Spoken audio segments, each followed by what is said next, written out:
En el sistema dels nostres dies l'única llei és el mercat i l'únic poder el del més fort. Tanmateix, les noves formes del domini s'expressen de manera subtil i invisible. Així, per exemple, governs i autoritaris de tota classe, grans empreses i corporacions tendeixen a utilitzar la cultura per a revestir-se d'una aparent legitimitat en una societat mediàtica on es necessita comptar, almenys ritualment, amb l'aprovació de l'opinió pública. D'aquesta manera, s'explica que la constructora Lubasa concedisca beques mitjançant la Universitat Jaume I per a maquillar de cara a la galeria les seves prebendes econòmiques i el favoritisme de l'administració cap a aquesta entitat privada. O que el complex d'oci Marinador patrocini un projecte artístic de l'espai d'art contemporani.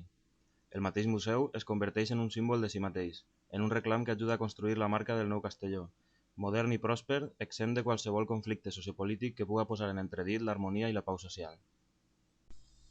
Amb la inauguració del Corte Inglés, qualificat com una mena de catedral postmoderna, s'ha aguditzat aquesta tendència capitalista cap a la construcció d'una ciutat volcada en les pràctiques privades de consum i d'una ciutadania anestesiada, desmemoriada i passiva, allunyada de tota actitud contestatària i, per consegüent, despreocupada per la qualitat del propi sistema democràtic.